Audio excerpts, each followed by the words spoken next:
Bueno, siendo las 17:05, espero que se me oiga correctamente, cualquier cosa nos van comunicando por el chat. Damos inicio a este nuevo ciclo en este renovado, si se quiere decir, Observatorio de Salud de la Facultad de Derecho. Estos jueves de debate, Sentencias bajo la lupa, estamos muy contentos de poder llevar a cabo esta iniciativa que veníamos pensando en estos últimos meses, que es una propuesta innovadora y la verdad que estamos muy contentos del producto y claramente lo queremos compartir con ustedes.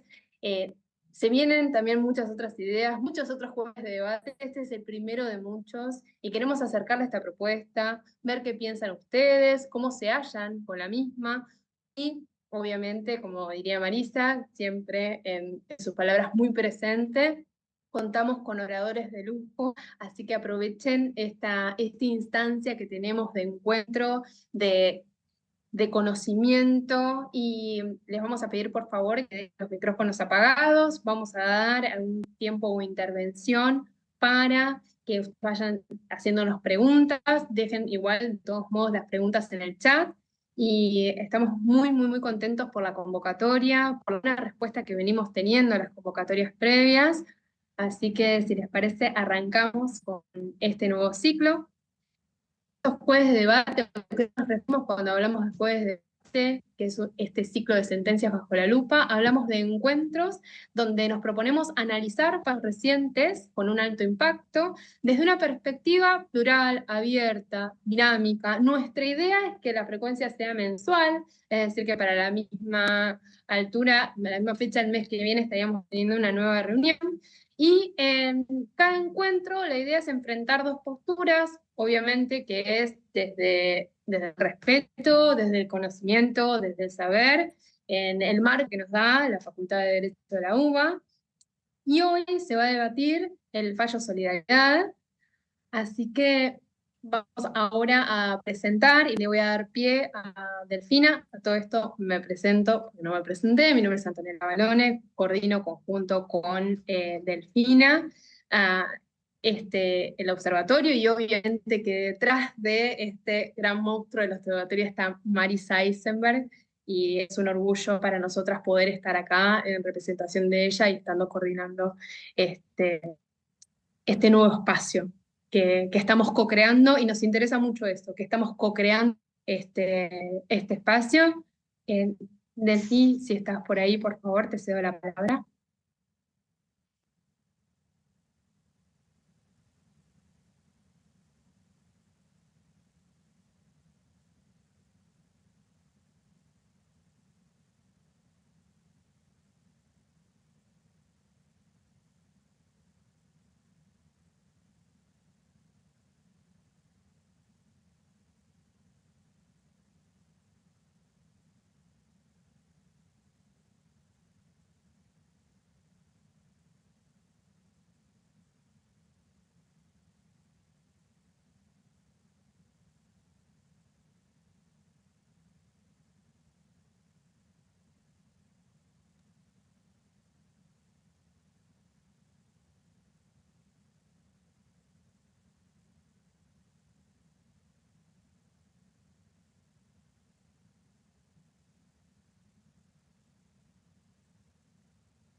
Exactamente, dejamos de compartir pantalla, así nos podemos ver en este debate. Juan Bautista, también los felicitamos, les agradecemos muchísimo estar acá y los escuchamos.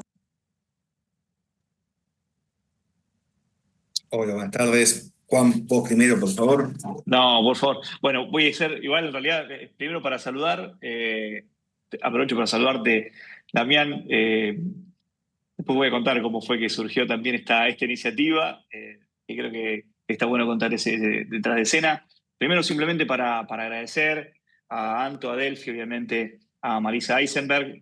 Me siento como en un Zoom, la verdad que muy local, porque bueno, también formo parte del observatorio y bueno, veo también muchas caras conocidas, así que eh, nada, un enorme privilegio poder compartir este panel, este primer panel, este primer debate con Damián, que tuve la oportunidad también de hacer un café, de conversar sobre estas perspectivas. Y bueno, espero que salga todo lo interesante que creo. Yo tengo como también un montón de preguntas, así que creo que también va a ser una buena oportunidad para eso. Si te parece, Damián, te cedo la palabra, que creo que vas a poder protagonizar muchísimo mejor que yo incluso esta introducción, contando también, si te parece, el fallo, y bueno, después eventualmente yo haré algunas notas. Intenté no traicionar y no anotarme demasiado, no preparar una clase, porque la verdad que creo que parte del debate, de lo lindo de este debate, es bueno, ir en fresco e ir hablando, ¿no? sobre este tema que creo que, bueno, primero generó muchísima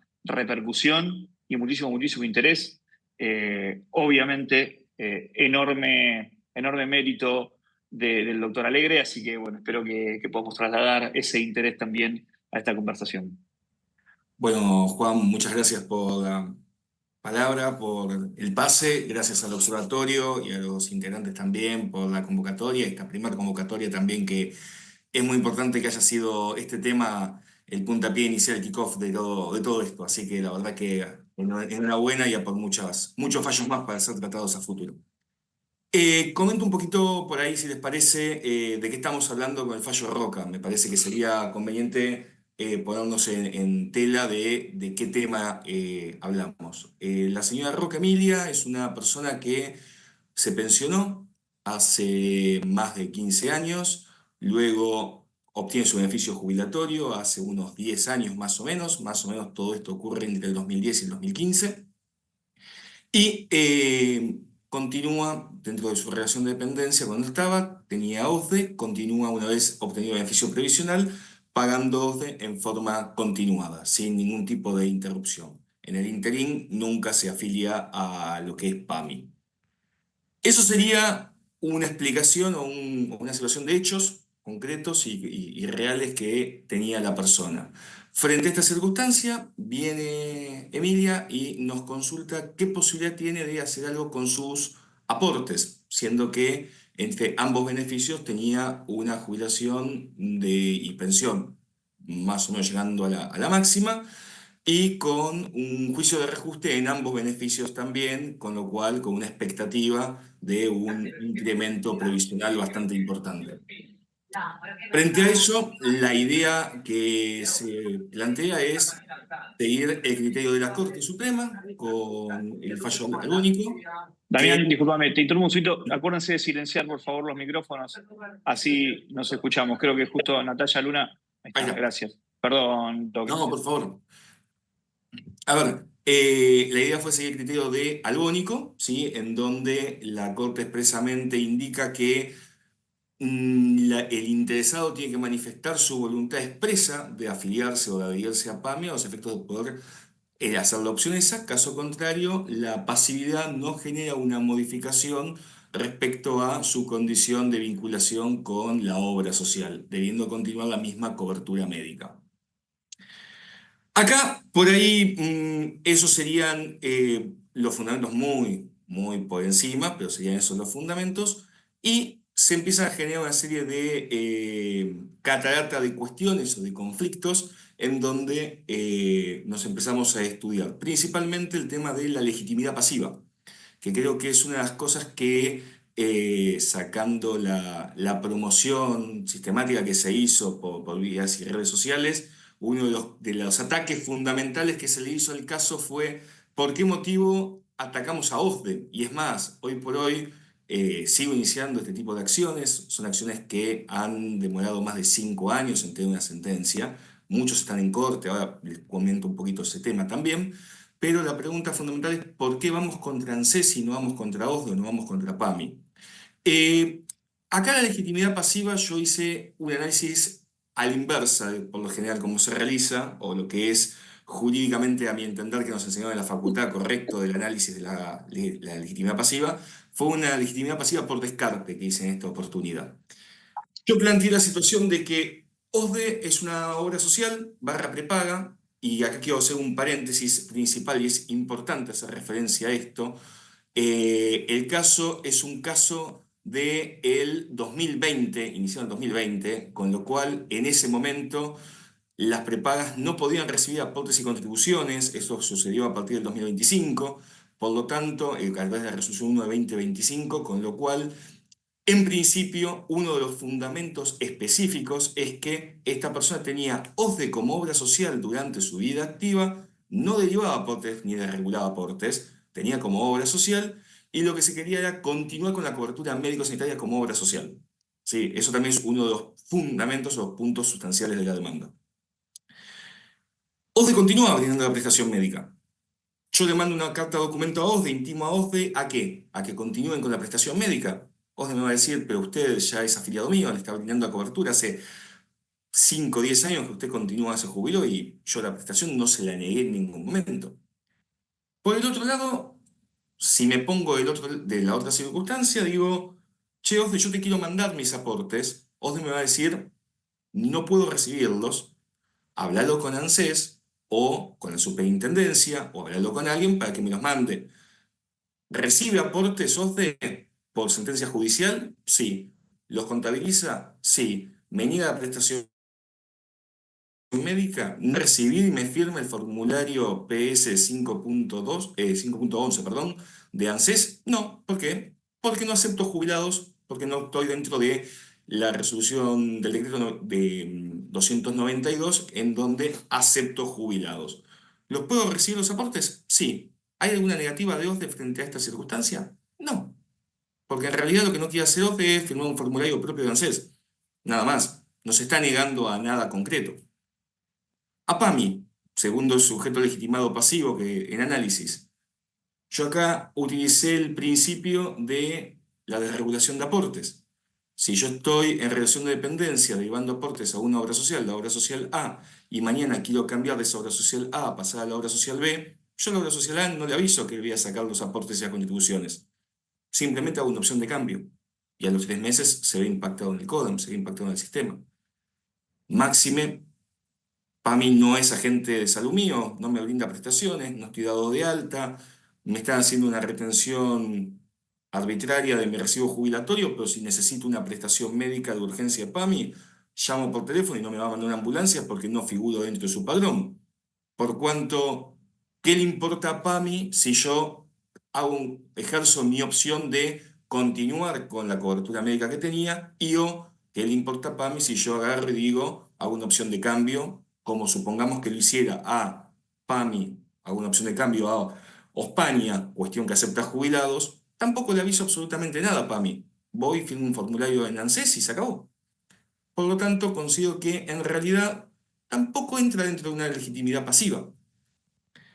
Y en el juego no me quedan muchos más oferentes que ANSES, que si yo le mando una carta documento a ANSES, ANSES lo que hace automáticamente es rechazármela diciendo que no me puede derivar los aportes y en su momento ponía la referencia de que no existía el código malintencionadamente, porque el código de derivación de aportes sí existe, obviamente, existía en su momento también, y por el otro lado, lo que hace ANSES es una cuestión de una responsabilidad de agente de retención.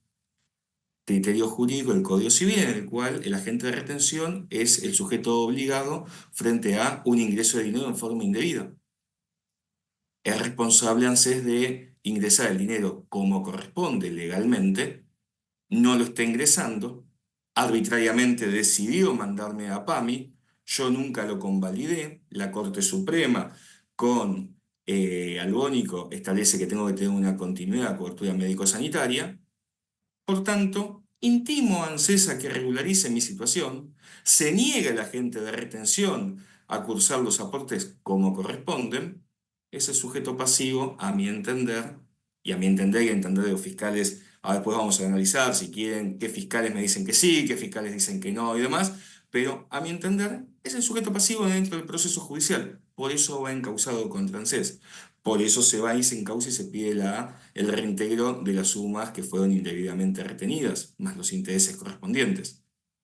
Ahora bien, no sé si, Juan, ¿querés meter algo o sigo un poco más metiendo en el caso y después de última charlamos? No sé cómo quieran. Sí, sí, perfecto.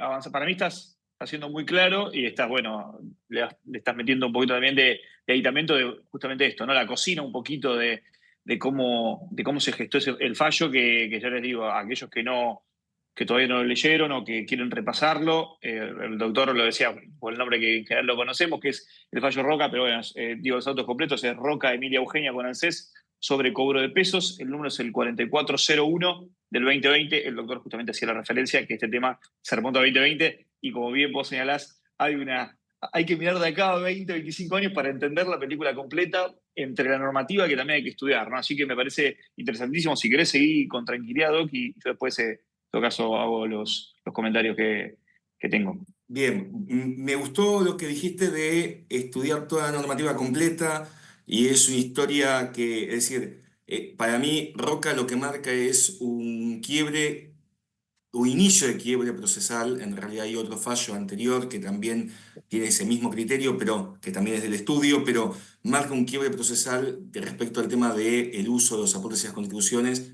Pero para empezar estos casos, y creo que es lo que habíamos hablado en su momento cuando nos sentamos a tomar un café también, no es un copiar, pegar y mandar un expediente para la persona, para cualquier persona, es un trabajito un poquito delicado en algunas cuestiones en donde hay que ver mucho cómo juega toda la normativa a los efectos de poder justificar y sustanciar el criterio de Roca con estas cositas de cocina que estoy diciendo bueno, que vamos charlando, ¿no?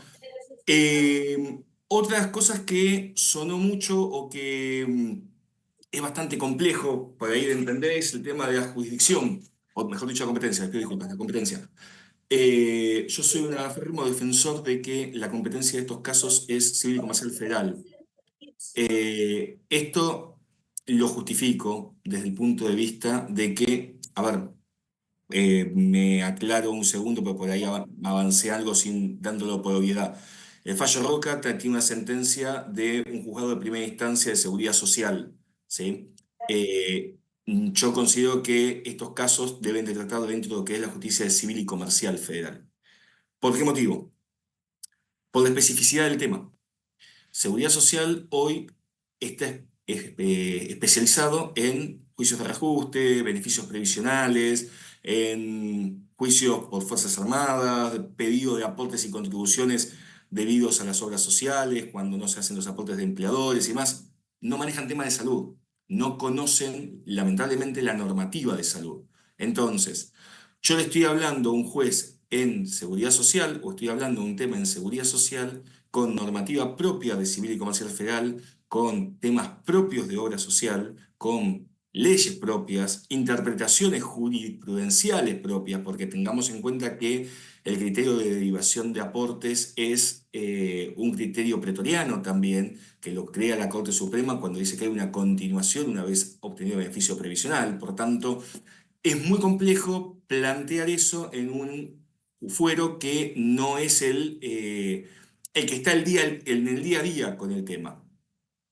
Dicho sea de paso, les spoileo una nota de color no muy feliz de mi parte, con una sentencia de corte que tengo desfavorable sobre este tema, que es el fallo Merlo, en el cual yo este tema, cuando se empiezan a declarar la incompetencia y se empiezan a patear el expediente en cuestión desde seguridad civil y comercial a contencioso administrativo, de contencioso administrativo a seguridad social y nadie quiere declararse competente.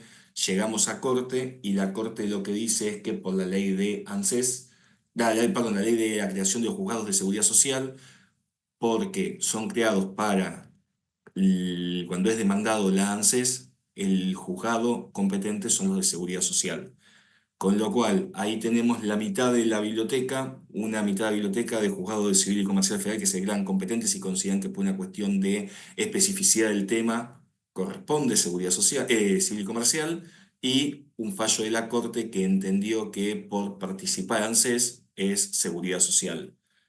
¿Cuál es la solución correcta? ¿Deberíamos de basarnos en lo que dice la Corte o seguir a este sujeto, este orador en este momento que sigue considerando que es civil y comercial? Eso ya va a lo que considera cada uno, ¿no?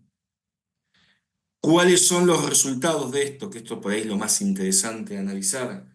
Civil y Comercial Federal por lo general tiene una lectura completamente clara y razonable del planteo. Hay sentencias de Cámara que tenemos en el estudio que son favorables, hay sentencias que estamos ejecutando, se está derivando aportes y demás, y salió favorablemente en Civil y Comercial. En Seguridad Social es un pasaporte directo a Corte Suprema de Justicia de la Nación y tengo alrededor de 30, 40 expedientes que están esperando sentencia actualmente. Porque Seguridad Social rechaza el pedido diciendo que PAMI es obligatorio para los jubilados, haciendo caso omiso a la sentencia, el fallo albónico. Por tanto, por ahí tenemos un poquito el planteo de los hechos, la legitimación pasiva, un poquito la parte de competencia. Y me gustaría ahora contar un poquito qué es lo que pasó con un fallo que honestamente yo, por más que sea el creador del fallo y estoy recontento del fallo que se haya exponenciado la visibilidad del mismo y demás, creo que por una cuestión de responsabilidad profesional, nunca haría un juicio citando una jurisprudencia de primera instancia, ¿no? Claramente. Y mucho menos un proceso judicial en donde ANSES, si alguno chequeó el fallo, el expediente de Roca últimamente, ANSES creó un nuevo criterio en el cual pidió la revisión de que se declaró desierta su apelación por, y cito textual, un error de un píxel, siendo que ANSES apeló y se equivocó cuando cliqueó y mandó la apelación en primera instancia. Por tanto, ¿a qué voy con esto? Yo tengo dos expedientes que cayeron exactamente del mismo juzgado en Seguridad Social, uno que es Roca, otro que es Merlo, que es el famoso Merlo que les dije de la sentencia de corte. Los dos salieron sentencia favorable, con una diferencia de 3 días. Roca apelaron, se equivocaron donde pusieron la apelación, en Merlo la pusieron bien la apelación y está en Cámara. Y Cámara lo rechazó. Por tanto, ahora estamos yendo a corte. Por tanto, hay hay una cuestión que sí me parece que a tener en cuenta acá, que es lo delicado tal vez del caso, a los efectos de realmente no estoy tirando abajo el caso, todo lo contrario, lo que yo estoy diciendo es que es un caso complejo, es un caso que según a a qué competencia va, Seguridad Social va a un rechazo, si se queda radicado en Civil y Comercial Federal, hay que ver qué juzgado, cómo lo entiende, si consideran que son competentes ellos o lo rechazan, si se queda favorable, la Fiscalía considera que hay razón, hay asidero, hay un montón de jurisprudencia de primera instancia y un montón de cuestiones doctrinales que fueron realizándose en los casi 40 expedientes, 50 expedientes que estamos llevando en estudio sobre estos temas. Creemos nosotros que son expedientes que van relacionados específicamente a personas que realmente tienen una jubilación que justifica un juicio de sumas dinerarias a un plazo de mínimo 5 años a 6 años. No se van a salvar, no van a poder pagar las expensas, eso se aclara continuamente en el estudio. Mucha gente que tiene la jubilación mínima piensa que con esto va a derivar la plata, u OSDE va a ser, por cómo fue transmitido el mensaje promocionalmente a veces, que va a ser salvado y va a continuar siendo una obra social y no va a pagar nada. La realidad es que lo que va a derivar son 10.000 pesos de su jubilación, de su haber jubilatorio, con lo cual nosotros en este caso, por una cuestión de ética profesional, generalmente lo tomamos para personas que efectivamente tienen una jubilación promedio, rango medio alto, con posibilidades de reajuste que acompañen también a la posibilidad de hacer un poco más atractivo la derivación de los aportes. Si no, la verdad que es como un sinsabor, ¿no? Que una persona espere 5 años para poder derivar 10.000 pesos y que una cuota de OSDE sean 600 lucas y termine pagando 590. No tiene mucho sentido. Más o menos, no sé si es una parte introductoria, por ahí también di un resumen final de mi criterio respecto al caso en sí mismo o a la promoción del caso y nada, y el resguardo también profesional, ¿no? De uno como colega que cuando quiere salir a, entre comillas, vender u ofrecer el servicio jurídico. Y no sé si, bueno, Juan, querés hacer una acotación al respecto, atacarnos el caso. Dale. A ver, primero me parece que hizo una descripción muy fiel de, bueno, primero todo lo que fue sucediendo en el expediente. Como bien señalaste, y bueno, dijimos al comienzo, esta iniciativa ni siquiera estaba cuando se promovió la acción, no existía ni el nuevo gobierno con esos nuevos criterios, ni el 70-2023, ni obviamente la resolución 1-20-2025. Estaba, creo yo, dando sus primeros pasos la resolución 163 del 2018, ¿no? Todavía poniéndose en práctica para aquellos que tal vez no están tan familiarizados, es una normativa que explicó cómo se continúa con una empresa de medicina prepaga cuando se da un cambio en la cobertura de alguien que pudo haber provenido o no parte de su cuota o de sus aportes, ir a la cuota de la prepaga o no, digamos, si se utilizó el aporte triangulando con una obra social, una figura muy típica. Bueno, parte de todo este conflicto, creo yo, y ahora voy a decir para mí por qué creo que este fallo es importante para estudiar y es importante para ver, para anotar, para conversar. Yo creo que primero trata sobre el pasado, definitivamente, en gran medida sobre el pasado. Hablamos, el doctor mencionó el fallo albónico. El año que viene el fallo albónico cumple 25 años, ya tiene 24 años. Estamos arriba de un barco surcando aguas que hoy se están moviendo, pero seguimos aplicando jurisprudencia que es ampliamente mayoritaria. Comparto en ese sentido, para mí adelanto también mi criterio, este es un tema para Civil y Comercial Federal. Creo igual que Civil y Comercial Federal al colega le hubiese servido para una parte y para otra parte creo que no. Creo que es parte de la encerrona también del estudio, ¿no? Que vos hiciste muy bien, Damián, y yo creo que sí, definitivamente hoy decir que los jubilados están obligados a ir al PAMI atrasa literal 24 años y algunos meses. Esto en cuanto a esa parte, ¿no? Yo también aprovecho para decir, me parece genial que ambos tenemos una pata, digamos, en los dos, el sector privado y también en el sector o público o de la seguridad social, en obras sociales. Y además, yo particularmente me especializo en salud y tengo un conocimiento muy fresco y actual de todo lo que tiene que ver con Civil y Comercial Federal.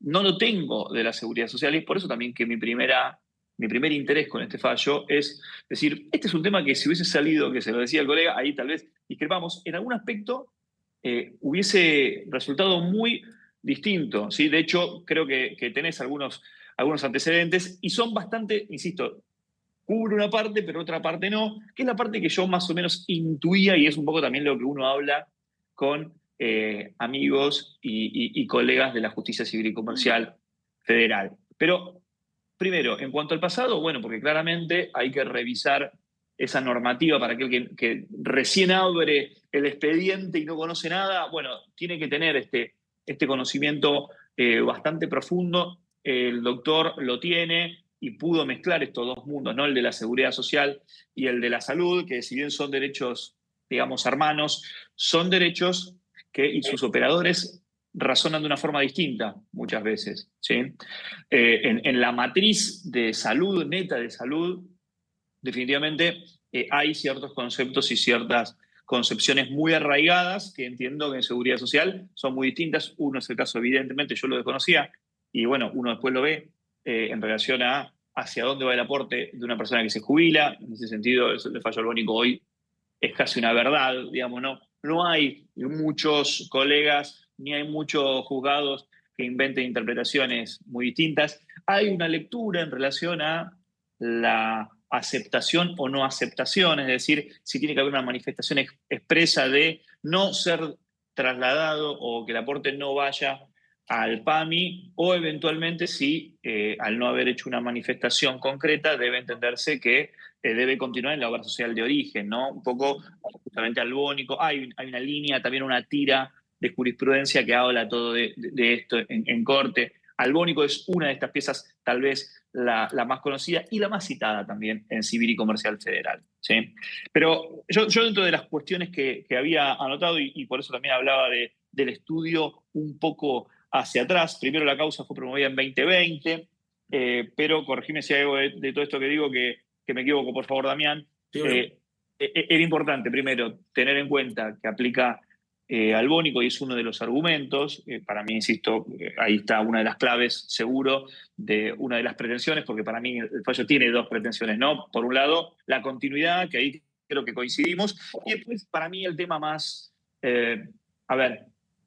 más cauteloso, de mayor innovación, que es el de la recuperación de ese aporte a manos de ANSES, no del PAMI, y ahí sí es donde creo que todo empieza a complicarse un poco más, de 2 años hacia atrás del reclamo administrativo, ¿sí? Que esto sí es una absoluta novedad, y además es una novedad y una sorpresa, y yo particularmente creo que en Civil y Comercial Federal ese es el criterio que por ahí menos uno está familiarizado, o creo que hay menos chances de que avance, pero bueno, obviamente en la matriz de la seguridad social están mucho más familiarizados con una petición y un estudio de esta naturaleza, un estudio que para la matriz de Civil y Comercial Federal y aquellos que nos especializamos en salud, es ajena, es absolutamente ajena, porque a nosotros nos hablan de, por ejemplo, una pensión, y ya empezamos así como, bueno, esta no es mi materia, ¿no? Como la famosa incompetencia va por ese lado, ¿no? Y es ahí en donde tal vez sí veo que es un poco, aparece la figura del PAMI, ¿no? De qué pasaría PAMI. Pero también hay una realidad, y ahí sí se lo tomo al colega. Cuando uno pide una continuidad, cuando apenas se jubila, no le pregunta al PAMI, ¿no? Lo que hace es, primero, preguntarle a la obra social en la que pretende continuar, dejando afuera a PAMI, en el mejor de los casos también haciendo gala de este plazo razonable, que creo que justamente si uno hace esta petición dentro del plazo razonable, si quieren ahora indagamos un poquito más en esto del plazo razonable, que tiene que ver con en cuanto uno hace el pedido. Bueno, esto es una matriz netamente de Civil y Comercial Federal, esbozada por la Cámara, y yo les diría también de manera unánime por las 3 salas de Civil y Comercial Federal. Pero bueno, haciendo un poquito el raconto histórico, la actora obtuvo el beneficio jubilatorio en 2015. La acción se promueve en 2020. Ahí yo creo que ese espacio temporal en Civil y Comercial Federal hubiese condicionado definitivamente la acción, porque es una de las razones más típicas por las cuales se suelen rechazar las acciones, ¿no? Porque pasan el plazo razonable para hacer la petición, pero insisto, en ese sentido creo que benefició que lo tratara la Seguridad Social, y tenía una alta en OSDE desde el año 2007, septiembre de 2007. Todo esto que estamos hablando, y ahí aprovecho para hacerte una pregunta, Damián, ¿crees que después de la resolución 1-2025 se resolvería de la misma forma o no? Porque muchas cuestiones fueron justamente bisagradas, o hay una bisagra ahí, ¿no? Y una especificación, creo, y lo he hablado con el colega, creo que el fallo tal vez no hace gala de todo el estudio que se pudo haber realizado y que creo que hizo el colega y que no está plasmado en la sentencia. Digo, la sentencia tal vez podría haber sido muchísimo más robusta y permitirnos un estudio muchísimo más profundo de toda esta cuestión, al margen de que mi opinión personal es que en la sentencia se confunden, lamentablemente, estoy seguro que el doctor no lo confunde y lo tiene clarísimo, pero creo que se confunden ciertos conceptos, mezclando, por ejemplo, obra social y prepaga, incluso antes de la resolución 1-2025, porque el fallo es de diciembre, corrígeme, Doc. Sí, el fallo es del 30 de diciembre de 24. Claro, no existía todavía, estaba a las puertas la resolución 1-2025. Pero bueno, me quiero quedar también con esta pregunta. ¿Vos creés que el resultado hubiese sido el mismo hoy en la actualidad o...? A ver, vamos por parte. Yo quiero sumar una cosa a tu apreciación respecto al fallo. El fallo, si bien entiendo que confunde algunos criterios, que por ahí para lo que es el que se encarga directamente, es decir, el especialista en salud o en derecho de salud, le es bastante claro, en seguridad social no lo es. Por eso seguimos con el tema del criterio de dónde va la competencia, ¿no? Más allá de eso, yo hago una salvedad de que a mí no me gusta cuando hace referencia a que uno de los puntos que justifica la sentencia es con el DNU 70-2023. Me parece que si bien el DNU en cuestión fue un puntapié, utiliza, la jueza de grado utiliza el criterio del DNU 70-2023 a los efectos de la inclusión de las prepagas dentro de la 23660. Es decir, lo entendió como un puente para ello. Yo creo que hoy este tipo de casos lo seguimos haciendo en el estudio, obviamente, con las muchísimas reservas y cautelas como las que venimos hablando y explicaciones que venimos dando a los clientes. Considero que hoy hay elementos que dio el propio Estado en un punto indirectamente a los efectos de poder promulgar este tipo de acciones. ¿Por qué? Si bien la resolución 1 del 2025, que es parte de los fundamentos de nuevos ataques, porque si no caería un poco el planteo que estamos haciendo nosotros. Es decir, si agarro la demanda, saco los nombres, pongo otros nombres y copio y pego la demanda, se cae la demanda en un montón de factores. La resolución 1 del 2025 entiendo que tiene un dejo de arbitrariedad en el artículo primero cuando manifiestamente establece únicamente 3 de los 4 aportantes al régimen de seguridad social, tema salud. Tengamos en cuenta que el artículo primero hace referencia a relación de dependencia, hace referencia a monotributistas y a servicio doméstico. Y se está olvidando una de las patas que está faltando, que es el jubilado. La pregunta es si se olvidaron. Yo creo, ¿no? Olvidaron. Bueno. Exacto. Claramente, a ver, y ahí creo que también este fallo es interesante porque si bien es de diciembre, viene a ser la pregunta incómoda, ¿no? Y ahora que sabemos que quedó firme, me pareció interesante, tal vez pasó inadvertido, pero aquellos que seguimos el fallo y que lo hemos leído y hemos visto un poquito el devenir de esta resolución, creo que está bueno repetirlo. ANSES, la demanda es contra ANSES, ANSES apela, pero se declara desierto el recurso porque no lo funda en la instancia superior. Entonces, cuando el doctor hace el comentario de que se equivocaron al tocar, es que lo remitieron, también hay mucha jurisprudencia en relación al equívoco, ¿no? Ahora, el tema es, si uno se puede equivocar en una causa de esta naturaleza, yo creo que es el fallo más importante de los últimos años en el que le ha tocado litigar a ANSES, porque esto marca, creo yo, una bisagra muy importante, no solo en relación a ANSES, sino también en relación a PAMI. Por eso también creo que se vuelve especialmente importante tomar también especial cautela. Aquellos que trabajamos o que han trabajado en una operación, una prepaga, en una repartición estatal, saben que este tipo de cuestiones, y aquellos que creo que entienden bien también ese ejercicio, saben que, bueno, hay una responsabilidad muy grande frente a una resolución de esta naturaleza. Entonces, en este tren de equívocos o este tren de omisiones, también parece sugerente. Vos recién hablabas de, hay una normativa que es permisiva, pero que lo omitió. Yo creo que esto también se presta a una lectura, ¿no? En efecto, ANSES no quiso apelar, se trató de un equívoco. ¿Cuál es la postura que se adoptará a futuro, ¿no? Mira, yo te digo las apelaciones que tengo, tanto en civil y comercial como en seguridad social de ANSES, fundamentalmente o principalmente giran en torno a dos criterios muy sustanciales y muy concretos, que son estos dos. El tema de falta de legitimidad, que tratan de declararse con falta de legitimidad para poder llevar adelante el caso. Las veces que los fiscales o las veces que la justicia, es decir, en seguridad social, rechazaron las demandas por falta de legitimidad, en ningún momento dicen quién es el legitimado, tampoco. Es decir, dice, esta persona es legitimada, ok. ¿Y quién es el legitimado? ¿O quién Deja considera el que es el problema, legitimado? deja la inquietud. Claro, porque volvemos a lo que empezamos a charlar inicialmente. No tengo más actor o posibles actores. No tengo a quién más demandar. Porque el Ministerio de Salud no tengo por qué demandarlo, la Superintendencia no tengo por qué demandarlo, porque en realidad es un órgano contralor. No. Lo único que me puede decir la Superintendencia es cuando haya una sentencia, mandame un oficio para registrarlo en el CODEM. No tiene no tiene ningún interés legítimo sobre la sentencia. Por tanto, si no lo ponemos a PAMI, si no lo ponemos a la obra social, en este caso OSDE, y no lo ponemos a ANSES, ¿quién sería el legitimado? ¿Contra quién vamos?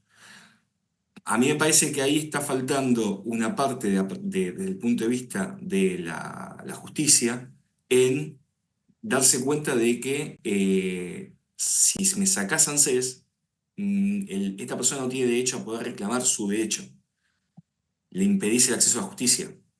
Sí, te queda la inconstitucionalidad de alguna norma, pero tampoco sería la 1.2025 porque no te dejaría en mejores condiciones que si esa norma no existiera, ¿no? No, exacto. Deberías abrir, está bien, claro.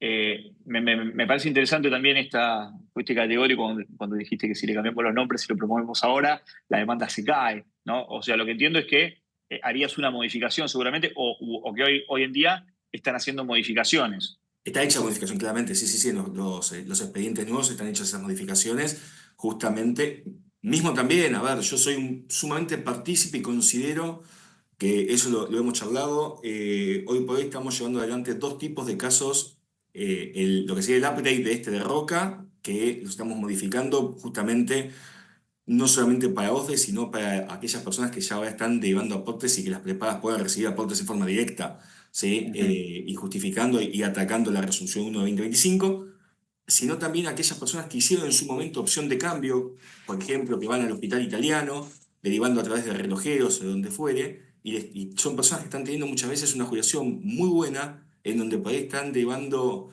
120, 130.000 pesos de su haber jubilatorio y está llegando a una cápita de 35.000 pesos únicamente. Entonces, amparados dentro del punto de vista de la libertad de opción de cambio, la libertad de opción, porque el gobierno, el Poder Ejecutivo directamente establece en su resolución 1 del 2025 que los aportes son del beneficiario, entonces si los aportes son del beneficiario y no tengo que triangular ni la relación de dependencia, ni el monotributista, ni la persona que es empleada doméstica, ¿por qué el jubilado sí tiene que triangular a través de PAMI para una cápita PAMI, un peaje a PAMI para poder llevar la plata de sus aportes? Por tanto, repito, en esto que estoy planteando ahora tenemos causas metidas, tienen que ser jubilaciones que valga la pena realmente meterse en todo este lío, si no, no tiene el más mínimo sentido. Y también vamos a ser honestos, en esto no tengo jurisprudencia. Lo que sí creo que es lo que hablamos con Juan la vez pasada y lo que también un poquito adelantó recién o dejó a traslucir, estamos, me parece, en un periodo de una bisagra extremadamente grande dentro del derecho de salud, dentro de la posibilidad de hacer uso de los aportes de la persona. No me parece un tema de improvisación, me parece que es un tema de que hay que poder estudiar completamente todo el tema y poder entender la normativa en su plenitud. Yo cuando doy clase, vos justo la semana pasada me tocó dar clase en la facultad, que damos clase en seguridad social, y estaba hablando de fuentes del derecho, de la seguridad social y principios del derecho a la seguridad social. Y los chicos un poco miraban como diciendo, otra vez me están hablando de fuentes, otra vez me están hablando de la naturaleza jurídica, otra vez me están hablando de... Y la diferencia, me parece a mí, que es lo sustancial, que es lo que le estamos explicando a los chicos acá en grado, y que me parece que es lo más grande y lo más importante dentro de lo que es en seguridad social en su plenitud, tanto la parte previsional como la parte de salud, es que, a diferencia tal vez de muchas otras ramas del derecho, acá realmente es importante la parte histórica, porque la parte histórica es lo que te va fundando y te va sosteniendo todos los cambios históricos y políticos posteriores. Si uno no entiende por qué motivo tenemos una opción de cambio que sale en el 93, 94, corregime, no me acuerdo cuándo fue el derecho de opción de cambio, no puede entender, si no se entiende la naturaleza de esa opción de cambio, también esos son parte de los fundamentos para poder pedir la libertad de opción de cambio del jubilado actualmente. Entonces, va todo concatenado, a diferencia de pues, hay otras ramas del derecho, en donde sí es necesario entender toda la parte histórica para poder participar dentro de entonces, esta puerta que se está abriendo de cambios dentro de lo que es el mundo de salud, ¿no? De derivación de aportes. Sí, ahí creo que vos empezaste a pegar donde incomoda, ¿no? A tocar en ese aspecto que es qué puerta se abre. Yo creo que, eh, primero, bueno, cuando ya hacía la mención, es un fallo que más allá de la trascendencia jurídica, creo que tiene una trascendencia política muy fuerte, está diciendo algo, y es básicamente, no sé, no creo que no pregunta, creo que toma un rumbo de hacia dónde va el sistema de salud. ¿Vivimos realmente o estamos hoy frente a un sistema solidario? ¿Realmente seguimos creyendo en ese sistema solidario? Sí, podemos, y si los jubilados pueden derivar sus aportes, eventualmente va a existir ese sistema solidario, que creo que es, PAMI es el último plafón, ¿no? El primero y el último de esa solidaridad. Sin merecer opinión mía en este sentido, pero sí a mero título descriptivo.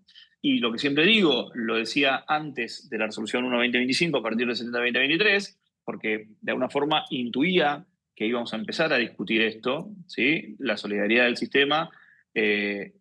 Pregunto, si podemos derivar libremente a una empresa de medicina prepaga, ¿por qué no podemos llevarlo directo a nuestro bolsillo? O sea, ¿cuál sería el impedimento? ¿Por qué no pagar una membresía de Netflix o ponerlo en una cuenta corriente en la verdulería de mi barrio o en alguna otra plataforma o en AISA? Digo, y la pregunta es, o el enunciado sería, ¿se liberaliza definitivamente el aporte?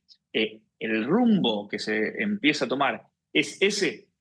Vuelvo a reiterar, yo creo que no hace gala del estudio que seguro tuvo el desarrollo que hubo en esta causa. También un dato importante, fueron casi 4 años, ¿no? Hasta una sentencia definitiva. Ahora, después te voy a preguntar, Damián, si habías pedido una medida cautelar y si eso me decís que no, perfecto, bueno, ahí también creo que hay otra. Te justifico porque considero que no es amparo, no por medida cautelar, es simplemente un proceso ordinario de sumas dinerarias. Es eso, no es otra cosa. ¿Por qué no se me dan los criterios? Yo no tengo verosimilitud en el derecho, porque en realidad si bien es un proceso que se analiza de puro derecho con la normativa vigente, no hay certeza, tiene que ser analizable. Y por el otro lado, no hay riesgo de demora. Si es una persona que se jubiló y está pagando la prepaga, puede ser riesgo de demora, si lo puede seguir pagando. Si no se está negando la prestación, si no tiene un corte de cobertura. No camina una medida cautelar, no se reúnen los requisitos de un amparo tampoco, me ordinarizarían el proceso absolutamente, porque tengo en otros casos que, por ejemplo, citaron a tercero interesado a PAMI, y en un amparo no puedo citar a terceros interesados. Si tengo que abrir, por ejemplo, a prueba, cuestión que yo considero que no, pero si me piden apertura a prueba para poder analizar si realmente la documentación que yo estoy acompañando de la antigüedad de la persona no es apócrifa, si tienen que estudiar libros contables de la empresa o lo que fuere, cuestión que también lo ofrecemos, yo no puedo pedir un amparo eso. Es un proceso de conocimiento, es un proceso largo con un resultado incierto, con también, que también eso se le aclara a los clientes, a hoy, seguridad social, civil y comercial no dijo nada por el momento, pero seguridad social aplica la ley de ANSES, la creación se me fue a cabeza 27.000 y pico, ya me va a venir cuál es la ley, entonces lo que establece es que las costas son por su orden, porque se litiga contra ANSES porque es un beneficio previsional. Ahora, yo considero que no son costas por su orden. Yo creo que ahí hay un error, porque el beneficio de costas por su orden es los beneficios de costas por su orden cuando se reclama por un reajuste previsional o por un beneficio previsional, no cuando se reclama por un aporte. También eso, ahí me están diciendo 27.4, Sí. gracias. Ahí es donde están las cuestiones. Es decir, hay un montón de aristas que se tocan, hay un montón de riesgos que hay para ser analizados. Bien, hago un pequeño comentario, Doc. Sí. Ahí el doctor Andrés Hogendal, espero haberlo pronunciado bien, justo hace un comentario en relación a 120.000 empleados de GCBA. Bueno, dice que es cautiva. Ingeniero, perdón. Sí, un comentario sobre esto, porque justo yo soy director general adjunto de Asuntos Jurídicos de la OSBA. La OSBA es una obra social que opera como una obra social provincial, y es por esto que la resolución 70-2023, digamos, incluso quitó de la órbita, ya era una obra social que operaba como una obra social provincial, pero incluso explícitamente quitó a los empleados de la Municipalidad de Buenos Aires de la ley de obras sociales. Al ser sistemas distintos, lo mismo opera con las obras sociales de cualquier obra social de provincia. opera bajo las normas de su propia creación, lo que no implica que es una carta blanca para que las obras sociales hagan cualquier cosa, pero ni siquiera existe un cruzaje entre ANSES y las obras sociales locales. Quiero hacer esta aclaración porque no quiero quedar como que no hago un comentario sobre esto. Es por eso que no hay una derivación de aportes. La continuidad, por ejemplo, OSBA tiene un plan superador con OSDE, hoy se da sin dificultades cuando uno se jubila, que bueno, es una pretensión que además hace espejo con el ámbito nacional, ¿sí? Ahí se puede ser que... Igual, Sí, Juan, sí, te quiero agregar una cosa a eso y sí. suscribo por ahí ahora, por el momento, hasta recién estábamos hablando del punto de vista del pobre beneficiario, ahora vamos corporativamente a defender a la gente de salud, me parece. Suscribo lo que dice Juan y agrego una cosa más que me parece perfecto eso, por una cuestión de que son cajas distintas, con lo cual yo no puedo pedir la caja de la OSBA si nunca aportó al sistema de seguridad social de la Superintendencia de Servicios de Salud.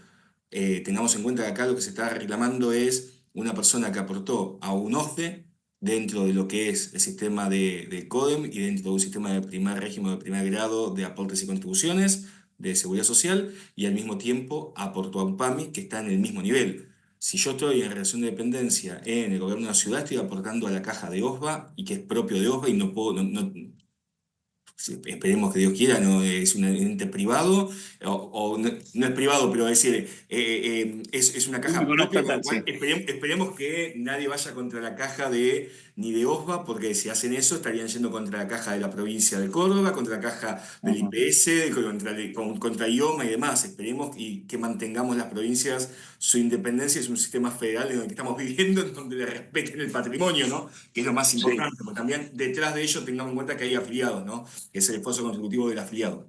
100%, queda mejor que lo digas vos incluso que yo, pero bueno, ese es parte de los argumentos que escribimos en la OSBA, independientemente, insisto, de la obligación de cumplimiento de las obligaciones de cobertura. Algo importante, volviendo al fallo, y por qué yo decía, y aún también creo que la resolución 1-2025 hace justamente un antes y un después en este sentido. El fallo, entre otras cosas, dice, dicho derecho de opción aparece corroborado con el dictado de sucesivas normas legales y reglamentarias destinadas a ampliar y garantizar paulatinamente la libertad de elección de los prestadores médicos por parte de los beneficiarios, lo que enfatiza la necesidad de evitar soluciones que puedan desvirtuar el ejercicio de ese derecho al entrar en pasividad. Pero lo más importante que me anoté era esto, en el momento en que dice, bueno, que reemplaza el término de obra social, la nueva justamente legislación, por entidades. Y la conclusión es que esto significa que los jubilados, en su carácter de afiliados obligatorios, pueden elegir entre las entidades referidas en el artículo 1 de la ley 23660, que comprende a priori a todas las empresas reguladas por la ley 26682. Esto para mí presenta dos incorrecciones. Primero, que en ningún lugar, esto es, insisto, la resolución es previa, unos días antes en realidad la resolución 1-2025, que luego aclaró justamente este universo de tres microuniversos dentro de ese universo, que son empleados en relación de dependencia, monotributistas y personal de casas particulares, son aquellos que pueden derivar sus aportes, siempre que sean activos, a una empresa de medicina prepaga. Por lo tanto, esta interpretación que hace el fallo yo considero que es un error. Pero además, tampoco es correcto, creo yo, decir que todas las prepagas están en la ley 23660, porque en rigor esto fue justamente uno de los grandes problemas y por los cuales hubo una serie, en algún momento creo que vamos a tener una conversación tal vez en el observatorio, pero bueno, en otras oportunidades he podido exponerlo, una serie de normas intermedias entre la resolución 1-2025 y el decreto 70-2023, porque el 70-2023 no era atractivo para las prepagas para ingresar. ¿Por qué? Porque había un aporte muy oneroso, por ejemplo, al Fondo Solidario de Redistribución, y que no le resultaba sensual a las prepagas para ingresar y eventualmente tomar el aporte. Entonces, se terminó haciendo de manera compulsiva, ¿no? Eliminando la figura de las obras sociales intermediarias.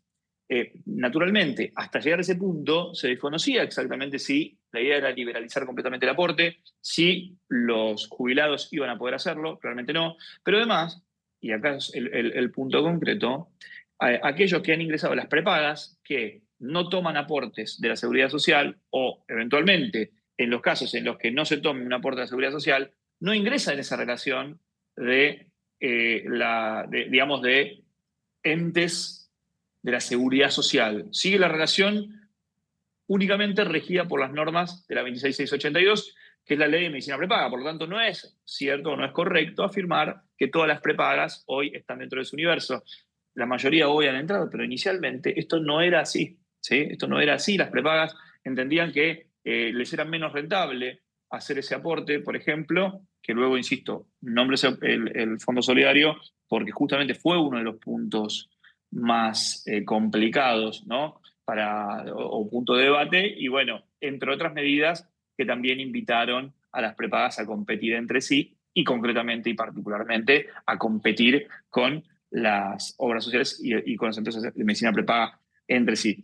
Yo, además de algunas de estas cuestiones que estábamos hablando, anoté, bueno, por ejemplo, un punto que hablamos al comienzo, Damián, que es qué pasa con los aportes que hoy se derivan a una prepaga, justamente en virtud de la resolución 1-2025, y cuál va a ser el destino de esto, porque seguimos haciéndonos preguntas, como disparador eventualmente está Roca, pero vamos a seguir seguramente haciéndonos estas preguntas. Para mí el punto más sensible de todo esto es el tema de la devolución, y creo que varios de los colegas que están aquí y que se especializan en salud, nos preguntamos esto: ¿cómo va a ser y cómo está siendo hoy? Te pregunto, ya que estamos, ¿cómo está siendo, si se está ejecutando y se está pudiendo ejecutar el tema de la devolución de los aportes, que incluso se fija tasa pasiva? Es una tasa que no se utiliza en el Fuero Civil y Comercial Federal porque se utiliza la tasa activa. Las tres salas del fuero lo aplican de esta forma. Pero bueno, ¿pudiste concretar esa devolución desde el reclamo administrativo? ¿Cuándo fue el reclamo administrativo? Esos 2 años para atrás, que insisto también, se hace con fundamento en la ley 18.037, que no es una norma que sea tampoco inherente a la praxis de los operadores del derecho a la salud. Bien, te contesto.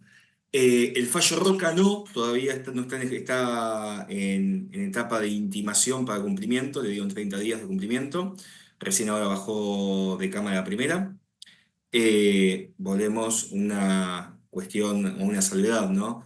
Tengamos en cuenta que Seguridad Social no solamente se notifica la sentencia, sino que después en primera tienen que notificar la intimación para el cumplimiento, la ejecución del cumplimiento de sentencia. Con lo cual Seguridad Social tiene su código procesal propio, ¿sí? Vamos a hacerlo de esa manera como para hacerlo muy políticamente hablando. En donde tengo ejecutando y por hoy está funcionando es en Civil y Comercial Federal, ¿sí? Antes de irme a ello, te quiero contestar respecto al tema de la tasa de interés. Hoy por hoy, cuando la tasa de interés cuando la inflación está medio planchada, como estamos hace más o menos 8 meses, obviamente la tasa activa es mejor que la tasa activa. La diferencia entre la tasa activa y la tasa pasiva principalmente es que la pasiva es capitalizable. En momentos inflacionarios es mucho mejor la tasa y mucho más amigable la tasa pasiva. Y lo que están poniendo es el fallo Espitale, que es el fallo propio de Seguridad Social, en donde establece la Corte el tipo de tasa de interés, con lo cual hay una mezcla muy grande dentro de lo que es el mundo de la normativa o los criterios propios de seguridad. Ese fallo tiene una mancha muy grande, mancha de buen sentido, digo, ¿no? Pero un dejo muy grande de seguridad social, un dejo muy grande de algunos principios de seguridad social, principalmente esa solidaridad dentro del sistema en donde la Corte también entiende en seguridad social de que hay una continuidad cuando una persona se jubila, de la continuidad del sueldo cuando uno se jubila con la pasividad y un respeto, o debería de haber un respeto, ¿sí? Por ese motivo es parte de los fundamentos de los juicios de reajuste. Con respecto a la derivación de aportes, la derivación de aportes realmente no he tenido una gran complicación, soy muy honesto, no tuve complicación cuando lo tuvimos que ejecutar. ANSES, el único problema que tuve fue explicarle al juez que lo que tenía que hacer es, más allá que tengo una sentencia, tengo que mandar a la oficina no me acuerdo cómo se llama, la oficina propia de ANSES cuando se hace la transferencia de aportes en los juicios comúnmente. Tiene oficina de tercerías, no sé cómo se llama. Entonces, es decir, pido autorización para mandar el oficio a tercerías a los efectos de que me hagan desde ahí el cambio del recibo jubilatorio y del CODEM, porque si no va a funcionar nunca en la vida. Me lo habilitaron, le expliqué el motivo, me lo habilitaron. A los 3 meses empezaron a hacer la transferencia de aportes a favor de OSDE. Y sí pedí la notificación a la obra social a los efectos de que tome conocimiento que va a empezar a ingresar plata con un, entre comillas, tengámoslo en cuenta, un nuevo empleador que es ANSES.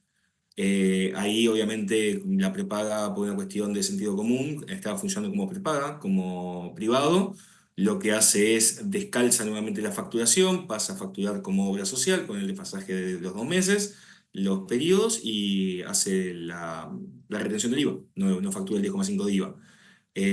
La plata está pasando sin ningún inconveniente. Ahora lo que estoy con el problema es, obviamente, la ejecución de capital e intereses que debe ANSES, que bueno, eso es vía ejecutiva normal y habitual de los que hacemos también reajustes previsionales, sabemos la tortura que es reclamar plata y embargar plata a ANSES. Ese era el punto al que quería llegar, porque son 2 años desde la fecha en que hiciste el primer reclamo administrativo, 2 años para atrás. ¿Recordás cuándo fue el primer reclamo administrativo?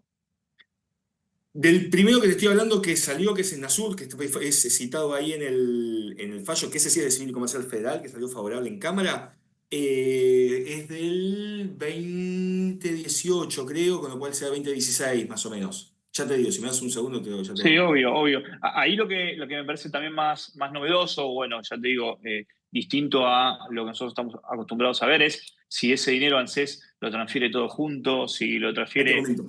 Ah, Bien, perfecto. el expediente es del 2020, con lo cual es retroactivo del 2018, 2017, según cuando se haya Ujú. mandado la intimación. Eh, ¿Cómo lo transfieren ANSES? No, hay que hacer una liquidación. Bueno, nosotros usamos el sistema de Blue Corp, que es el sistema que utilizamos para hacer cálculos previsionales, y hacemos una liquidación que para nosotros es mucho más amigable, en donde ya nos calcula capital, interés, nos calcula todo, y hacemos la intimación de pago. ANSES no lo paga, y pedimos el embargo. Ahí ANSES lo que generalmente hace es pide que se lo ponga dentro del presupuesto por la normativa de la ley que ahí la compañera señaló. ANSES tiene un presupuesto determinado y específico para pago de juicios judiciales, sentencias judiciales, no es solamente para reajustes, con lo cual pedimos embargar las cuentas esas. Se traba de embargo y se cobra desde ahí. O sea que ahí obviamente, digamos, entiendo, corregime, lo que hacen es consentir que se prevea para la partida presupuestaria del año que viene. No, No, directamente van a embargo, lo perfecto. rechazamos. No, ANSES pide que se ponga para partida presupuestaria, nosotros lo rechazamos y decimos que la ley, que no tengo, estoy bastante antipático con la ley, la 27423, establece que hay un fondo para poder ser embargado por sentencias judiciales. perfecto, no está bien. Civil Comercial Federal, cuando quiera hacer esos con los honorarios, también hay jurisprudencia que lo rechaza. Y la verdad es que, si bien entiendo que hay algunos jueces de primera instancia que acceden a esta petición, bueno, yo siempre me he opuesto. Lo mismo hace PAMI, ¿no? Que Exacto. obviamente manejan esquemas similares. Pero bueno, claramente entre la demora del juicio y además la demora de los honorarios, y además de que hay que consignarlo a una partida presupuestaria futuro, bueno, la verdad que parece una dilación enorme. Actualmente, discúlpame, te sumo. Yo Sí, sí, obvio, actualmente obvio. lo que estoy pidiendo, estoy ejecutando intereses punitorios y ahora después tengo que ir por compensatorios, perdón, y ahora estoy por ir por los moratorios. Bien. Te hago una consulta, porque esto sí, por ejemplo, nos pasa mucho en Civil Comercial Federal. El hecho de tal vez no traer alguno, porque incluso también sucede mucho en CAIT, ¿no? Se había en su momento, juicios contra OSBA, se declaraba la falta de legitimación pasiva de OSDE, por ejemplo. Lo que terminaba ocurriendo es que uno tenía un juicio, en el mejor de los casos la actora salía victoriosa, con una sentencia bárbara, pero al no estar OSDE se derivaba el aporte a OSDE y OSDE no lo computaba, ¿no? Entonces terminaba teniendo una sentencia que realmente no servía, porque ese aporte que eventualmente por una u otra vía se terminó derivando, bueno, no dejaba de computar en esa factura, ¿no? Estoy hablando, por ejemplo, del convenio que tiene OPA con OSDE, es un poco lo que les comentaba, lo que terminaba perjudicando a las dos partes, porque la actora sabía que no lo podía resolver, pedías 30, hacía una demandada que tampoco podía resolver el problema por no tener a OSDE. ¿Te pasó algo así en este caso? ¿O en principio OSDE respondió bien? No, me anticipé justamente a eso. Uno de los puntos que se piden también con la demanda y que después pedimos durante el proceso judicial es oficiar a OSDE de la sentencia para que sepa que... A ver, perdón, quiero aclarar una situación porque por ahí doy por sentado alguna cuestión interna de una obra social que no tiene por qué todo el mundo saber. Cuando un empleador con el quit paga el 931, lo que hace es, lo paga a través de AFIP. AFIP lo que imputa es el quit a un renos determinado, que es el renos de la obra social. La obra social levanta con el empleador la plata, con el número de quit del empleador, y ahí viene como especie de nido dentro de ese transfer, donde están todos los quit de las personas en las cuales están vinculadas con esa obra social. Entonces ahí después el sistema imputa esa plata proporcionalmente a lo que corresponda, según aportes y contribuciones, a cada uno de los quit como para tenerlo pago. Dicho esto, que espero que lo dije extremadamente rápido, espero que se haya entendido, vamos a lo siguiente. Yo anticipándome, sabiendo cómo funciona el sistema por el otro lado, lo que digo es, justamente, me va a pasar eso. El nuevo empleador, ANSES, con un quit va a mandar al quit de OS de plata y va a quedar boyando ahí en la nada porque no va a poder imputar a nadie. Entonces lo que pedía el juez es que oficia a OSDE tenga conocimiento de la sentencia y OSDE se presenta, pide la nulidad de todo el proceso porque no fue citado en el proceso, a lo que la contestación de nosotros y la confirmación del juez es: usted no es legitimado en este proceso. Usted únicamente lo que va a hacer es recibir la plata.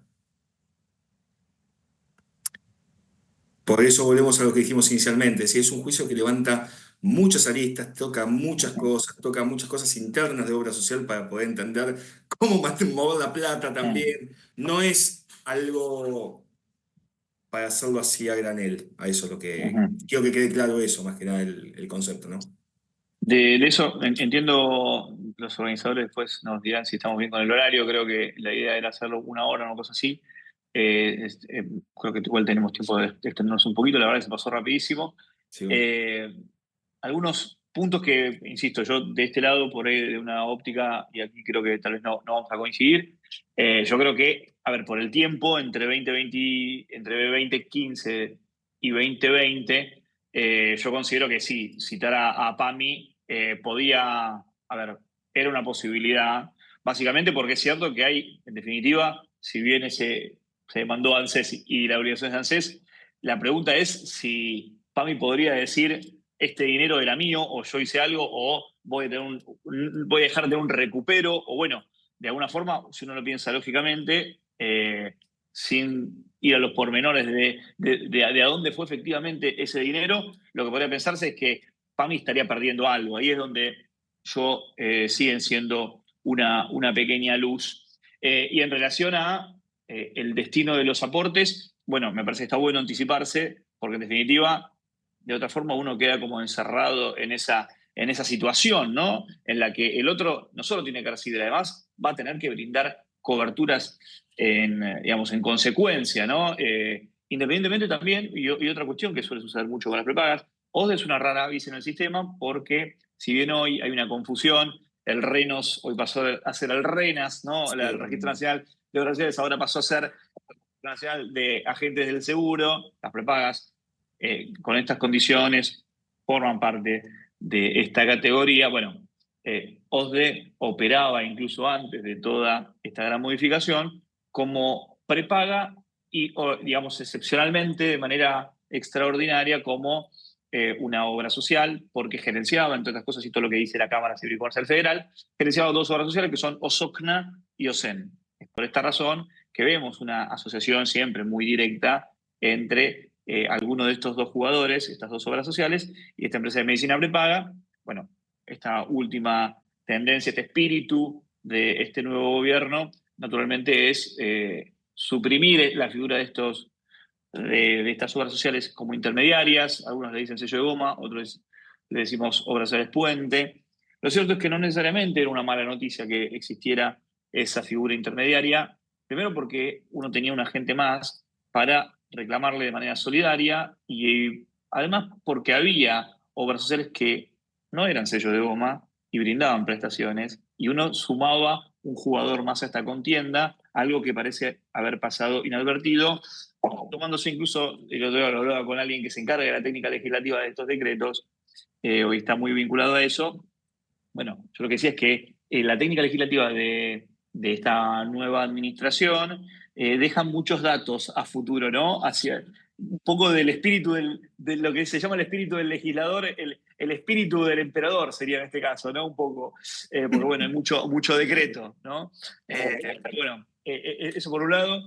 Y después, bueno, ibas a decir algo, creo, y justo Sí, me interrumpí. te quería decir algo, agregar algo respecto a Sí. eso, porque por supuesto va de suyo por una cuestión, formación no solamente política, sino académica. Tengo el deber de defender y siento la obligación moral de defender las obras sociales sindicales y tengamos en cuenta, como para llevarlo a número, ¿sí? OSPACA, que es la obra social del Automóvil Club Argentino, se declaró en un concurso preventivo hace 4 meses, cuando le sacaron la derivación de aportes de Galeno, le sacaron en forma automática alrededor de 120.000 afiliados, está con una deuda de arriba de 1.000 millones de pesos que no puede pagar, al borde casi literal de la quiebra esta opaca. Es una deuda completamente impagable, pero lo que se olvidaron es que, según el último raconto de los padrones que se mandan todos los meses a la superintendencia, Ospaca tiene 33.000 personas beneficiarias reales de ellos, que no eran sello de goma, que hoy están sin cobertura médica, que no pueden tener prestaciones médicas, no pueden tener tratamientos oncológicos y demás, porque ese sello de goma también permitía financiar el sistema de solidaridad con aquellas personas que estaban derivando aportes. Entonces, Claro. hay una cuestión que hay que... No son todos cajas negras, habría que haber estudiado cuáles eran las cajas negras, qué es lo que estaba pasando bien, qué es lo que estaba pasando mal, pero bueno, nada, es una apreciación compleja Ujú. para analizar, no sé si es el ámbito. No, no, seguro, yo iba a decir eso, ¿no? Que justamente la técnica legislativa, acá el doctor Maximiliano Rodríguez aporta que PAMI fue citada como tercero en Roca y pidió el rechazo de la demanda, diciendo que los aportes no son de la beneficia, sino de la solidaridad del sistema. No sé si tienes algún comentario sobre esto, Damián. Me baso simplemente en el tema de seguridad del sistema, en lo que es el doctor Spota, que creo que es un máximo referente en seguridad social. La solidaridad del sistema existe cuando el sistema me da algo. Si PAMI no me está dando nada, yo no soy afiliado, no hay solidaridad, yo no soy parte. Ujú. Bien. Bueno, este también creo que es uno de los puntos, ¿no? A ver, creo yo que es uno de los puntos ahí a debatir. Ahí también seguramente es probable que podamos llegar a disentir. Eh, no sé si es parte de la opinión del doctor Rodríguez. Yo creo que PAMI es un jugador importante del sistema solidario, independientemente de si lo uso o no. Y después, bueno, podríamos Perdón, eventualmente. Sí, disculpame que te interrumpo, Juan, para que quede sí. clara una cosa. Si lo uso o no, está perfecto, y te doy la derecha, y no Ujú. disiento con vos, estoy 100% de acuerdo, si es que estoy afiliado, porque soy un usuario latente en donde PAMI me puede brindar una prestación. Si yo no estoy afiliado a PAMI y llamo a una ambulancia o una emergencia de PAMI y nunca me afilié, me puedo quedar esperando porque PAMI no me va a mandar la ambulancia, porque no estoy empadronado, porque no tengo médico de cabecera. Entonces, ¿en dónde paso a ser solidario? Soy solidario cuando me afilio. Yo este criterio lo uso mucho y se lo explico mucho a los clientes y hago siempre la misma broma con ellos. Cuando me dejen de entender eso, mis clientes me dejen de entender esto que voy a explicar ahora, significa que yo me tengo que jubilar porque yo estoy demasiado grande. En los 90 nos acordamos todos que nos mandaban a la casa una tarjeta de crédito con una línea de crédito preaprobada. Si yo no levantaba el teléfono y no llamaba por teléfono para habilitarla, la tarjeta de crédito no servía, la rompí y listo, no tenía una línea de crédito funcionando. Esto es lo mismo. Si yo no me afilio a PAMI, yo no tengo PAMI. Si mi voluntad no fue tener PAMI, ¿por qué me obligan a ser solidario con un sistema que no soy solidario? Que sí fui solidario durante 30 años de mi vida activa, que ya aporté y ya otorgué una solidaridad por la 1932 en mi recibo de sueldo durante 30 años o el tiempo que haya estado en relación de dependencia trabajando o como monotributista. Yo ya fui solidario con un sistema en el cual estoy decidiendo hoy que quiero tener una derivación de aporte a otro lado. Sí, yo entiendo, me parece que es una pregunta un poco más ontológica, digo, insisto, yo puedo tener seguridad privada en mi edificio, pero no considero que no, a ver, que no pagar impuestos para que exista la policía no implica justamente hacer un aporte colectivo, lo mismo con el servicio de salud pública, entiendo, volcando, lo estoy llevando a otro punto porque también comprendo tu argumento. Yo creo que lo que vos sostenés también es la solidaridad hasta un determinado momento, no aportar nunca a PAMI. Yo creo que hoy el sistema no está preparado para eso, en el sentido de hoy el sistema está pensado para otra cosa. Hoy hacemos todos el aporte, consentimos y entendemos que nos cuidan. A ver, no quiero entrar en esa visión, porque el otro día lo escuché y a mí me daña mucho, creo que a muchos de acá también, esta idea de la salud como un seguro, ¿no? Como, digamos, sin contemplar la función social del contrato de medicina prepaga, por ejemplo, ¿no? Que es algo que no digo yo, dice la justicia, muchas veces un criterio más comercialista que civilista, insisto, lo he escuchado hasta en instancias de posgrado, bueno, haciendo gala de, bueno, la salud es un seguro, no es exactamente un seguro, porque justamente juega acá el factor de la solidaridad del sistema. Tal vez, y yo creo que todas estas medidas vienen a hacernos preguntar eso, ¿no? ¿Tenemos un sistema solidario? Por otro lado, ¿este sistema solidario está funcionando? ¿Funciona mejor? ¿Funciona peor? ¿Dónde hay que ajustar las tuercas? ¿Qué es lo que hay que ajustar? Creo que empezar a liberalizar el aporte implica directamente poner uno de los últimos clavos en el cajón de al menos la idea de la solidaridad. Porque, insisto, si se puede, por ejemplo, tomar el aporte y llevarlo a cualquier oración o cualquier prepaga, que no es todavía la idea, ¿por qué no lo puedo poner en otro lado? Pero además me pregunto otra cosa, ¿no? Que creo que también es contradictorio y lo llevo a otro terreno, pero si estamos en plena, si liberalizamos el aporte, ¿no? Y hay una libre competencia entre obras sociales y prepagas entre sí e intrasistema, ¿por qué no podrían pactar libremente una obra social y una empresa de medicina prepaga brindar cobertura? ¿No? Entonces, ahí entramos en el terreno de, creo yo, la confusión, la contradicción, ¿no? De ciertas medidas que creo que deben ser revaluadas o deben ser reconversadas. Y por otro lado, la situación de los jubilados obliga a seguir aplicando el boni porque es un fallo que tiene 24 años. Entonces, seguimos como en esta cosa de realmente no terminar decidiéndonos, el sistema sigue estando desgranado. Entonces, creo que se abre una puerta interesante hacia el futuro, una puerta que espero sea acompañada con un análisis serio de toda esta situación. Me quiero quedar también, no quiero monopolizar más la palabra porque sé que ya no estamos extendiendo tal vez mucho y tal vez hay preguntas y demás. Me quiero quedar con esto que vos enfatizaste muchísimo, que es la responsabilidad profesional, ¿no? ¿Qué expectativa uno le da al cliente cuando se acerca al estudio diciendo, bueno, yo tiré este aporte a la basura, ¿no? Esta idea que a mí no me gusta, yo no lo creo realmente, yo no soy un usuario del sistema público de salud, pero siento que tiene pleno sentido hacer un aporte, ¿sí?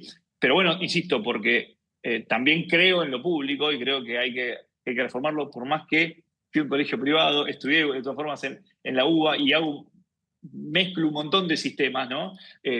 Tengo eventualmente una empresa de medicina prepaga, bueno, nada, me parece que una visión a futuro, una visión técnica, también va a requerir pensar si es solo conveniente para mí o es conveniente para alguien más, extirpando o al menos no casándose con la idea de el sistema es así y está perfecto, ¿no? Que realmente también hay una realidad. Nosotros vivimos en un sistema o aprovechamos, gozamos, tenemos un sistema de salud que nos ha llevado hacia donde hoy estamos, mejor que otros países, peor que otros países. Habrá que hacer un estudio, yo creo que faltan muchos estudios y muchos números concretos, pero creo que es importante tener la brújula bien clara y creo que parte de esa brújula está en eso que vos dijiste, me gustaría cerrar con esta idea de la responsabilidad profesional y el ser prudente, el no pensar en que esto no vamos a... es el corralito, ¿viste? O es una cantera de juicios. Primero porque creo que es una expectativa falsa y después te pregunto también cómo moderar o cómo transmitir, si te ha pasado, al cliente esa expectativa que puede ir para un lado, pero también puedes encontrarte con una serie de reveses, ¿no? Bien, yo te cuento rápidamente dos o tres cuestiones respecto a lo que estás diciendo vos. Uno de los principales problemas que estoy teniendo hoy por hoy, y es la responsabilidad profesional, que también lo cuento eso a la gente, es lo siguiente. ¿Qué pasa si un matrimonio, uno tiene la máxima, otro tiene la mínima, y hacemos el juicio. ¿Qué hacemos? ¿El juicio a los dos o uno solo? Si hacemos el juicio al que tiene la máxima, al beneficiario que tiene la máxima, y fallece, cuando la viuda o el viudo vaya a pedir la pensión, ANSES, ¿qué le va a dar? Porque no puede pedir múltiple cobertura médica. ¿Tiene ANSES, tiene PAMI o tiene OSDE? ¿Cómo lo manejamos? Eso es un aviso que hay que darle muy importante al cliente. ¿Qué es lo que va a pasar? No lo sé. La realidad, ahora, creo que hay que ser completamente racional. Cuando, como profesional y como responsabilidad profesional, cuando le explico al cliente, le digo, yo esto no lo sé. Lo máximo que puedo hacer es hacerle un juicio a ambos generalmente cuando tengo el beneficio de la mínima, se lo bonifico el segundo juicio, porque claramente entiendo que la persona no está yendo por ese juicio, pero por lo menos estoy buscando la forma de defender que ese juicio no tenga un sinsentido a futuro. Eso es uno de los problemas que estamos teniendo. Respecto a lo que estás diciendo vos, también me ha pasado un montón de veces de gente de 80 y pico de años llamando para hacer un juicio de este estilo. Y lo primero que le digo es, este juicio va a demorar 5 años mínimo. Entonces ahí la expectativa es, pero el video de internet decía que era un juicio de amparo, que era como una especie de trámite administrativo y salía. No es así el juicio que están hablando. A ver, ahí, yo creo que por ahí mi formación es una formación de asesoría en un montón, es decir, parte de mi vida profesional es de asesoría, con lo cual de asesoría y muchas veces asesoría a política sindical. Eso es equivalente a poner en la mesa las 25 carpetas alternativas que pueden pasar y esto es Disney y esto es nos prendimos fuego. Va a pasar todo esto, puede pasar todo esto. ¿Estamos de acuerdo y estamos seguros en que vamos a hacer esto? Vamos para adelante. Yo estoy convencido en el caso. Lo importante es como abogado para mí es estar convencido en lo que uno está llevando adelante profesionalmente. Ahora después, el cliente tiene que saber que uno lo va a acompañar, pero a dónde se está metiendo, que me parece que es lo fundamental y que es también lo importante y por ahí estamos muy en la lupa como abogados y nos están golpeando y tirando piedras por todos lados últimamente, en todas las ramas del derecho.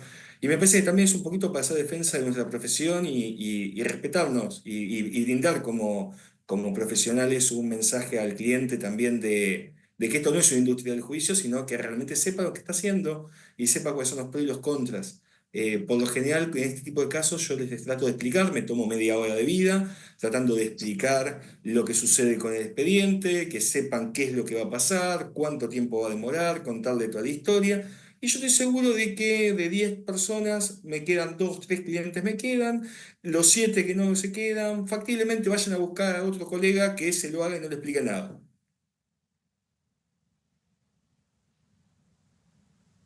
Bien, es interesante saber y también yo creo que muchas veces, no sé si prevenir, pero que no quede esa idea de que uno está haciendo el gran negocio, ¿no? Y que estás convencido de lo que también, de lo que uno aplicó, lo que uno estudió y el método que uno siguió, que muchas veces no es tan sencillo de transmitir, en especial a aquellos que, nada, que están, que ven una ventana, que está bárbaro ver ventanas de oportunidad, pero bueno, lo hemos hablado con algunos colegas también, creo que lo hablamos cuando nos cruzamos. Es importante también estudiar los temas, no decir siempre que sí, no apurarse. Yo se lo digo mucho a los jóvenes que tengo ahí cuando doy clases y demás, ¿no? No envalentonarse, pero bueno, no engolosinarse tal vez con ciertas cuestiones. Así que creo que está buenísima la reflexión que haces y bueno, espero que también, no tengo ninguna duda de que estos espacios van a servir para eso. Así que siendo las 6:30 de la tarde, yo no sé si hay Ahí hago la preguntas y intervención. comentarios. Sí, ahí está. Muchas gracias, Juan. Muchas gracias, Damián. La verdad que un placer escucharlos. El auditorio, veíamos las caras y estaban todos o anotando, haciendo preguntas en el chat, respondiendo, y la verdad que nos entusiasma mucho este espacio. Les agradecemos por su humildad, por su generosidad en compartir todo el conocimiento que tienen y esta charla que fue, la verdad que extraordinaria. Y ya sepan que los vamos a seguir convocando para otras charlas con otros temas. Si alguien tiene alguna pregunta cortita, la puede dejar por el chat. Y igual, de todos modos, nosotros vamos a disponibilizar un formulario para que nos cuenten qué les pareció, qué otros temas les gustaría tratar, qué preguntas quedaron en el tintero. Y también aprovechar para decirles que en este ciclo del observatorio estamos lanzando es la parte del chivo esta, ¿no? Como estamos lanzando otros cursos, otras propuestas, como por ejemplo el Innovar desde el Territorio. Estamos buscando ideas que ustedes tengan y que nos quieran acercar, artículos breves, proyectos de innovación territorial.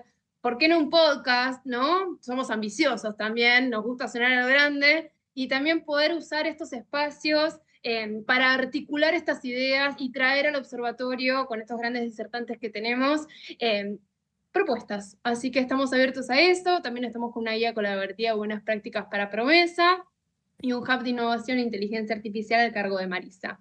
Con ese chivo hecho y siendo las 18:30, les agradecemos muchísimo por todos los que se quedaron, los que estuvieron acá, nuestros disertantes, que ya van a estar recibiendo igual nuestros halagos por mensajito y por mail, los vamos a autosigar a mails. Les agradecemos muchísimo y damos por finalizado entonces este encuentro. Muchísimas gracias.